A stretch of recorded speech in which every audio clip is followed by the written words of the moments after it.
Jurgen Klopp is officially returning to top-level management, but which massive club has finally convinced him to step back into the dugout? Meanwhile, Barcelona have identified a Premier League striker to replace Lewandowski, and trust us, that name is going to raise some eyebrows. Plus, Liverpool are reportedly willing to splash £80 million on an RB Leipzig star. All this and much more in today's episode. Let's try to hit 200 likes on this video, and we'll be back tomorrow with more transfer madness. Hit that like button, and let's dive in. Barcelona continue to search for attacking reinforcements, but the financial ceiling is hitting the Catalans hard in the pocket. The Blaugrana were absolutely drooling over the prospect of signing Erling Haaland, but the board quickly came back down to earth and openly admitted that landing a star of that caliber ahead of the summer transfer window is simply not possible given the club's current economic situation. So, Hansi Flick has turned his attention to more realistic targets, and according to Spanish outlet Fichajes, Nick Woltemade has now entered Barcelona's sights. The Magpies splashed out a hefty £69 million to sign the 24-year-old German from Stuttgart last summer, and initially, everything looked promising at St. James Park. But over recent months, Woltemade's form has seriously stalled, with the lad managing just one miserable goal in his last 19 appearances. His overall record doesn't exactly set the world alight either, standing at 10 goals and 4 assists across 42 matches in all competitions, and the truth is, he simply hasn't made any significant impact on Newcastle's fortunes. With those struggles piling up, it's only natural that exit rumors have started doing the rounds, and the Magpies reportedly appear willing to offload the striker despite a lengthy contract that runs all the way until the summer of 2031. The paradox here is that Woltemade's stock on the market somehow remains surprisingly high. So the obvious question is why Barcelona would even consider a forward with such poor numbers, and the answer is actually quite straightforward. Robert Lewandowski is clearly past his best and heading into the twilight of his career, while Ferran Torres has been so inconsistent that you simply can't rely on him over the course of a full season.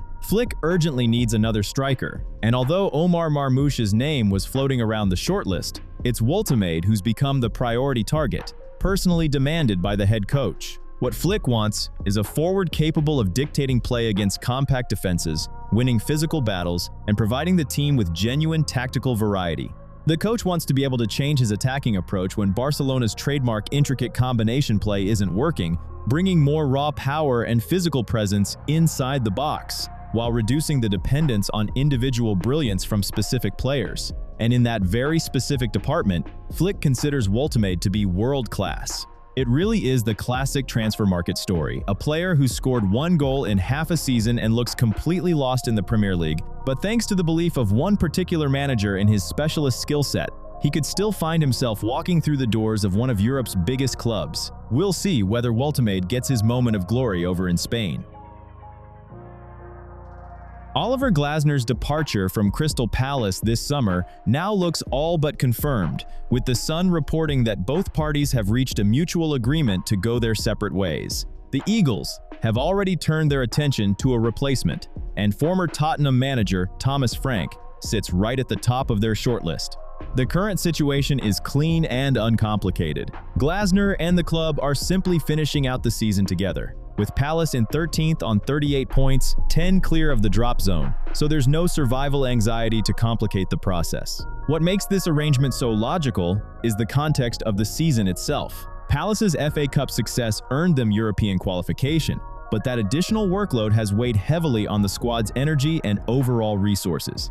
Rather than forcing a messy mid-season split, both sides have taken the mature route, seeing things through professionally and agreeing to part on good terms when the time is right, and that's exactly the kind of stability a club in Palace's position needs during a transitional window. The choice of Thomas Frank as the preferred successor tells you a lot about the direction the board wants to take. Frank is itching to return to management and hungry to repair his reputation after things fell apart at Tottenham, where he managed just 13 wins in 38 games before being sacked in February. The move to Spurs was supposed to be his step up into the elite, but he never managed to translate the tactical identity and team culture that defined his remarkable run at Brentford into that much bigger environment. So why would Palace still be drawn to him despite that setback? Because the board is thinking about the bigger picture. They're specifically looking for a coach whose footballing DNA matches what Glasner has put in place. Someone who values high pressing, squad unity, and disciplined tactical structures. Frank's entire philosophy at Brentford was built on exactly those principles, which is precisely why the appointment stacks up so well strategically. The Tottenham chapter looks more like a mismatch of environment and expectation than a fundamental flaw in his coaching ability. I genuinely think this move works on every level. Palace offer the kind of structured, ambitious setup that plays directly to Frank's strengths. A place where he can operate within a clear framework, develop players, and deliver results that exceed what the squad should theoretically produce. And with European football almost certainly off the table next season, he'd be walking into a clean schedule with no distractions, which is the ideal foundation for laying the groundwork of a proper long-term project. If Palace are serious about sustainable growth, bringing in Frank while he's available and so desperate to prove that his best work is still ahead of him feels like a genuinely calculated and smart piece of business. When Jurgen Klopp left Liverpool, most people assumed he was done with frontline coaching altogether. His appointment as head of global football across the Red Bull network, overseeing the strategic direction of RB Leipzig and Red Bull Salzburg, felt like a deliberate pivot away from the dugout, and it made sense for where he was in his career. Then in January, Real Madrid parted ways with Xabi Alonso after barely 6 months in charge, and naturally, Klopp's name was immediately thrown into the mix for the Bernabeu job, but nothing came of it. Looking back now, though, it's clear that the speculation about Klopp and Madrid wasn't entirely baseless. The German could very well be heading to the Spanish capital, just not to Real. El Chiringuito are reporting that Klopp is in advanced discussions with Atletico Madrid, and what makes this story so compelling is the political shift happening inside the club. Apollo, the majority stakeholders at Atletico, have taken a firm and decisive stance because they believe the Diego Simeone era has run its course.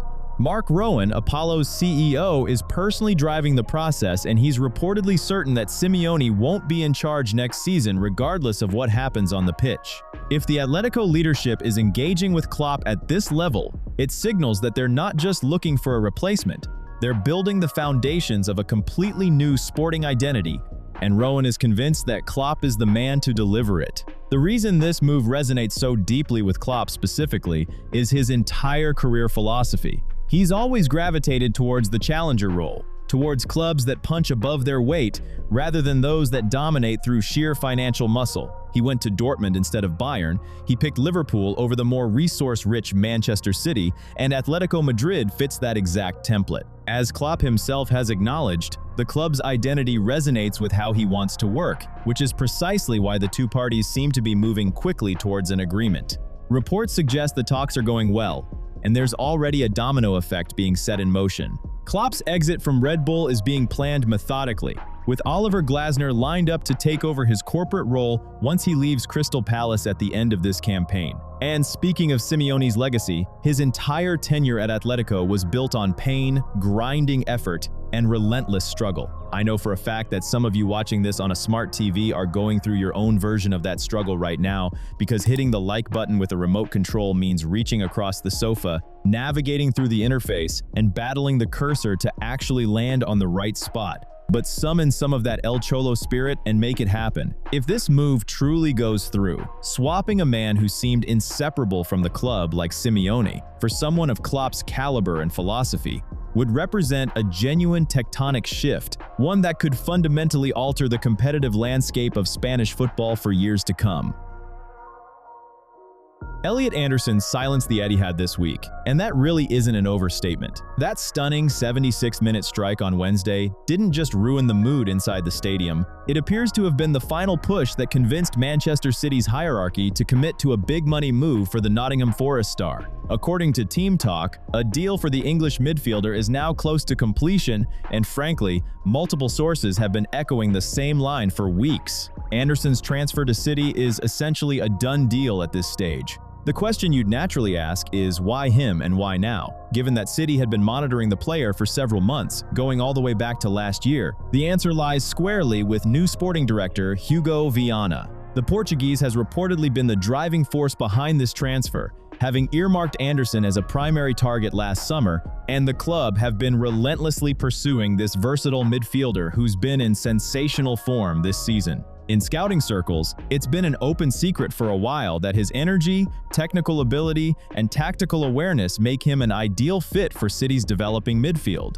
So what about the neighbors? Manchester United had also been keen on Anderson, marking him as one of their top targets for the summer window, as they desperately look to refresh a midfield that's clearly going to suffer from Casemiro's departure. But from what sources are telling us, United have been left behind in this particular race, and there's very little they can do to change that now. On the financial side, reports indicate that Forest are demanding around £90 million for the player. Nothing's been officially confirmed, of course, and contracts remain unsigned. Right now, Anderson is entirely focused on helping Nottingham Forest secure their Premier League survival. But let's be realistic here, because the player himself almost certainly knows where he'll be starting next season, and it's the Etihad. After that kind of performance on Wednesday night, the noise around his future is only going to intensify.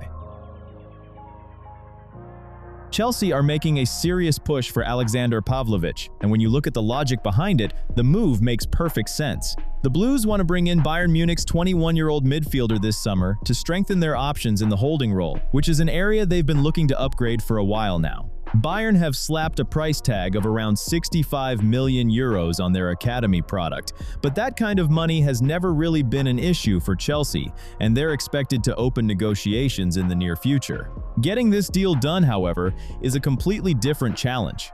Manchester United have now entered the picture, and Manchester City are arguably even further along in the process. According to Caught Offside, City officials have already had informal discussions with people close to Pavlovic, which suggests they're trying to steal a march on the competition.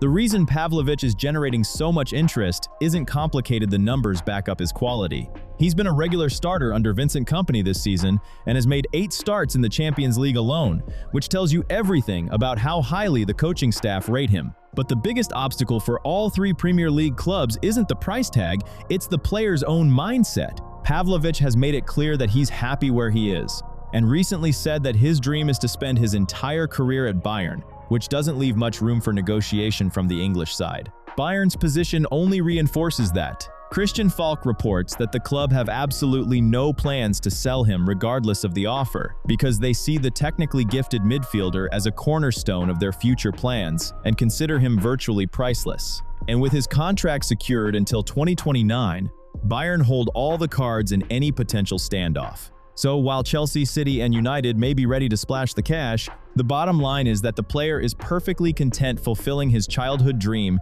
and has zero motivation to trade that for the uncertainty of a Premier League move. Yan Diomande is shaping up to be the main protagonist of the upcoming summer transfer window. Until very recently, it seemed like RB Leipzig would flatly refuse to let their 19-year-old phenomenon leave, but the stance inside the club appears to be shifting.